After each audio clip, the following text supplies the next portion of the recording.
लगाइछ। आज तपाईँलाई म चाहिँ यहाँ हाम्रो नेपाली बस्ती देखाउन चाहे। इन्डियन आइजे जनता जो पनि यहाँ इन्डियामा रहनु भएको छ। हामी हिजो पनि यहीँ आएर बसेको थियौँ र आज पनि यहीँ छौँ है। देखाउन चाह्यौँ हाम्रो दाइहरूलाई। 20 वर्षदेखि यही बस्दै आउनु भएको छ। यही बिल्डिङमा जति पनि छ यो देख्न सक्नुहुन्छ है। यो हाम्रो नेपाली पारा हो कपडा सुकाउने फेरि है एकदम। ल देख्न सक्नुहुन्छ दाइ। के छ दाइ, सन्चै आरामै हुनुहुन्छ? एकदम आराम। कस्तो लागिरहेछ आज संस्कारसँग भेटेर तपाईँलाई? एकदम धेरै यत्रो हामी कति 2-3 वर्षदेखि हामी कन्ट्याक्टमा थियौँ।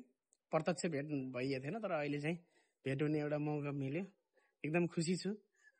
भाइसँग भेट हुँदाखेरि, भान्जासँग भेट हुँदाखेरि एकदम खुसी नै छौँ। एकदम हामी त है कतारमा हुँदाखेरि नि हो दाइसँग चिनाजानी भएको। आइस रेलजाले गर्दा चिन्ने मौका त पाएको थियौँ होइन। तर पनि भनौँ न यसरी भेटघाट मौका पाएको थियौँ। यति बेला अस्ति हामी दिल्ली आएको थियौँ नि त, हाम्रो भान्जा र म। अनि त्यति बेला चाहिँ दाइले चाहिँ भिडियोहरू देखेर ल संस्कार भाइ मिल्नुपर्छ, भेट हुनुपर्छ भनेर भन्नुभयो। हामी यहाँ भेट्न पनि यहाँ दाइकै रुममा पनि आयौँ होइन। एकदम परिवार लिएर बस्नु भएको रहेछ। मैले त अब दाइलाई उता साउदीतिर हुनुहुन्छ होला जस्तो मानेर आएको थिएँ होइन। विदेशतिर दाइ यही इन्डियामा हुनुहुँदो रहेछ। यहाँ इन्डियामा कति वर्षदेखि यहाँ हुनुहुन्छ? हुनलाई 20 वर्ष जति हुनलाई। 20 वर्षदेखि यही नै है। बाबु नानीहरू पनि यही पढाउँदै? बाबुहरू यतै पढ्छन्। नेपाल आउने जाने चाहिँ भइरहन्छ, तर यतै बसोबास छ अहिले फिलहाल।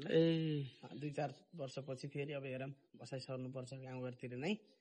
अब यहाँ त एउटा हामी माध्यम, पैसा कमाउने माध्यमले मात्र हो यहाँ बस्नु भन्ने त। एकदम परिवार पढाइएको छ, छोराछोरी पढाइएको छ, बसिएको छ, कमाइएको छ है। योभन्दा ठुलो इन्डियामा चाहिँ फ्यामिलीले सँगै बस्न पाउनु होइन। गल्फहरूमा भन्दा राम्रो कमाइ पनि हुन्छ यहाँ एकदम होइन। बुढाबुढी मिलेर मस्त राम्रोसँग छोराछोरी पढाउनु।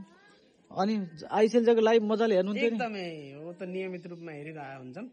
अब एकैछिन त बिहान भएको थियो यहाँ, बिहान त अझै पनि बिहान छ, तर पनि एउटा जरिया छ कसै गरेर हेरिन्छ। युट्युबबाट हुन्छ कि फेसबुकबाट हुन्छ, के गर्दा हुन्छ। नियमित रूपमा एकदमै